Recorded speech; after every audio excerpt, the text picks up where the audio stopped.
Hello everyone, welcome to Shine India RK tutorial. నేను మీ RK సన్ని.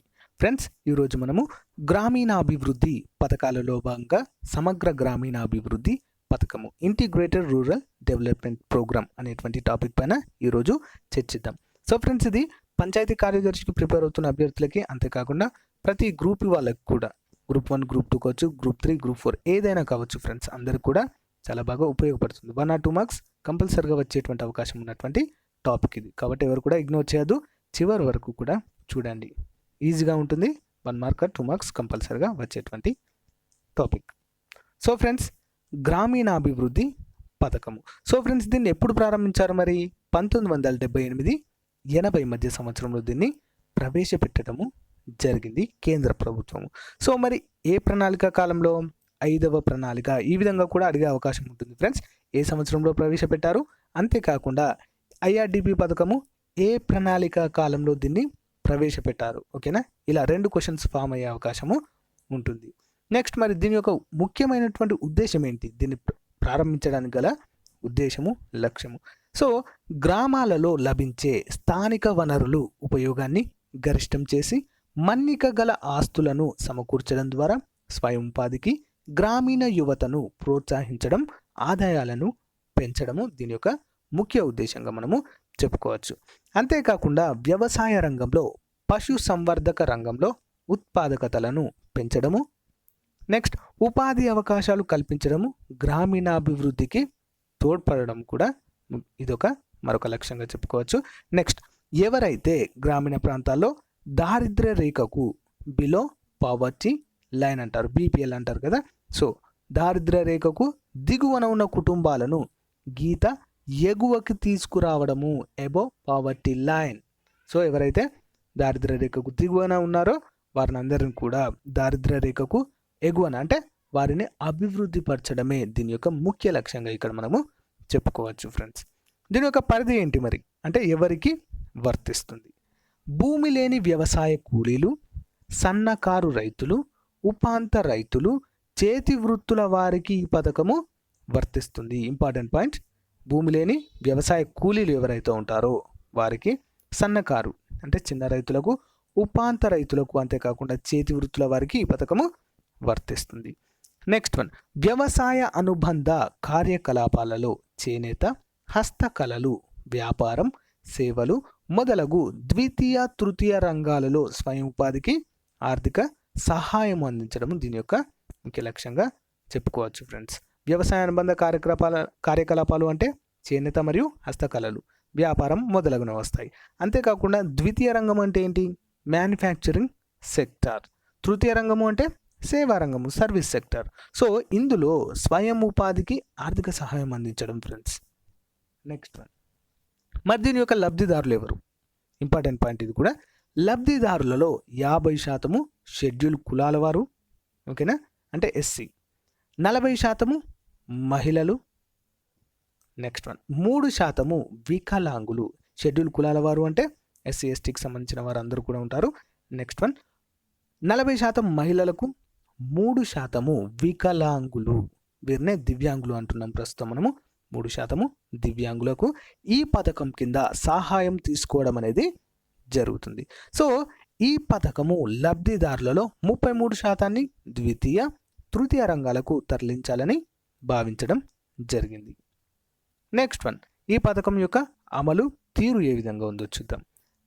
జిల్లా గ్రామీణాభివృద్ధి సంస్థ, DRDA అంటారు దీన్ని. సో దీని ఆధ్వర్యంలో ఇది అమలు చేయడం జరుగుతుంది. ఇది కూడా చాలా ఇంపార్టెంట్ ఫ్రెండ్స్. సో దీని ఆధ్వర్యంలో జరుగుతుంది జిల్లా గ్రామీణాభివృద్ధి సంస్థ. నెక్స్ట్ వన్, మండల స్థాయిలో, గ్రామ స్థాయిలో పనిచేసే సిబ్బంది ఈ కార్యక్రమాన్ని అమలు చేస్తారు. నెక్స్ట్ వన్, ప్రధాన కార్యదర్శి అధ్యక్షతన సమన్వయ సంఘం పథకము అమలు తీరును పర్యవేక్షించడము జరుగుతుంది. ఎవరి అధ్యక్షతన?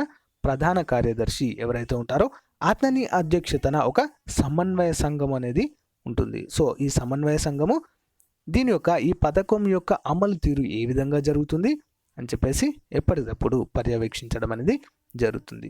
అంతేకాకుండా గ్రామ సర్పంచ్, సమితి స్థాయి అధికారుల సహాయంతో కుటుంబాలను ఎంపిక చేసి వారికి సహాయం అనేది అందిస్తారు.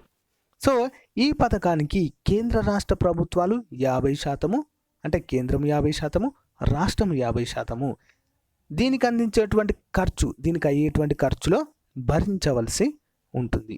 అంతేకాకుండా సబ్సిడీలను కూడా భరించడం అనేది జరుగుతుంది ఫ్రెండ్స్. చాలా చాలా ఇంపార్టెంట్ ఇది. ఎంత శాతం భరిస్తాయనేది ఇంటిగ్రేటర్ ఇది చూడాలి friends, important question. Next one, కేంద్ర పాలిత ప్రాంతాలలో యూనియన్ టెరిటరీస్లో, సో వీటిలో కేంద్రం మొత్తం ఖర్చును భరిస్తుంది. ఇంపార్టెంట్ క్వశ్చన్ ఇది. కేంద్ర రాష్ట్ర ప్రభుత్వాలు దీన్ని 50-50% భరించాలి. అవి రాష్ట్రాలలో అయితే. ఒకవేళ ఆ ప్రాంతము కేంద్ర పాలిత ప్రాంతము అయితే సో కేంద్రమే మొత్తం పూర్తి ఖర్చును భరించాల్సి ఉంటుంది. ఇంటిగ్రేటెడ్ రూరల్ డెవలప్మెంట్ ప్రోగ్రామ్కి అయ్యేటువంటి పూర్తి ఖర్చును. నెక్స్ట్ వన్, దారిద్ర్య రేఖకు దిగువన ఉన్న లబ్ధిదారులకు సమకూర్చే ప్రభుత్వ సహాయము బ్యాంకులు తదితర సంస్థల నుంచి అందే రుణాల ద్వారా లభిస్తుంది ఫ్రెండ్స్. దేని ద్వారా లభిస్తుంది? దీని ద్వారా అంటే ఈ దారిద్ర్య రేఖకు దిగువన ఉన్న లబ్ధిదారులకు సమకూర్చే ప్రభుత్వ సహాయము దేని ద్వారా అందిస్తారు అంటే బ్యాంక్స్. ఓకేనా, బ్యాంక్ నుంచే ఏదైతే అమౌంట్ శాంక్షన్ అయిందో అది బ్యాంకుల ద్వారా లబ్ధిదారులకు అందచేయడం జరుగుతుంది. నెక్స్ట్, నేరుగా ప్రభుత్వం నుంచి లభించే సబ్సిడీ పరపతి సౌకర్యాల నిష్పత్తి 1:2% ఉంటుంది. అంటే ప్రభుత్వం నుంచి 1%, పరపతి సౌకర్యాల నిష్పత్తి అంటే సబ్సిడీ పరపతి. ఓకేనా, ప్రభుత్వం నుంచి లభించే సబ్సిడీ మరియు పరపతి సౌకర్యాల నిష్పత్తి 1:2గా ఉంటుంది. నెక్స్ట్ వన్, చిన్న కారు రైతులకు 25% సబ్సిడీ, ఉపాంత రైతులు, వ్యవసాయ కూలీలు, అంతేకాకుండా గ్రామీణ వృత్తుల వారికి 33.5% సబ్సిడీ, షెడ్యూల్డ్ తెగలకు ఎస్టీ వారికి 50% సబ్సిడీ అనేది లభిస్తుంది ఫ్రెండ్స్. నెక్స్ట్ వన్, అనావృష్టి ప్రాంతాలలో సబ్సిడీ పరిమితి 4,000 రూపాయల వరకు ఉంటుంది. ఎంతవరకు ఫ్రెండ్స్? ఇంపార్టెంట్ పాయింట్, 4,000 రూపాయల వరకు. షెడ్యూల్ తెగల వారికి ఇది 50% ఉంటుంది. ఓకే, నెక్స్ట్ వన్ చూద్దాం. ఓకే ఫ్రెండ్స్, ఇంతటితో మనము integrated rural development programme, integrated rural IRDP అంటారు దీన్ని. సో ఫ్రెండ్స్, ఈ ప్రోగ్రామ్ గురించిన పూర్తి వివరాలు మనము తెలుసుకోవడం జరిగింది. పంచాయతీ కార్యదర్శి ఎగ్జామ్కి ప్రిపేర్ అవుతున్న వారికి ఈ విధంగానే ఒక్కొక్క ప్రోగ్రామ్ గురించి, ఒక్కొక్క పథకం గురించి మనము డీటెయిల్గా చర్చిద్దాం ఫ్రెండ్స్. ఎందుకంటే 1 or 2 మార్క్స్ కంపల్సరీగా వచ్చే అవకాశం ఉంటుంది.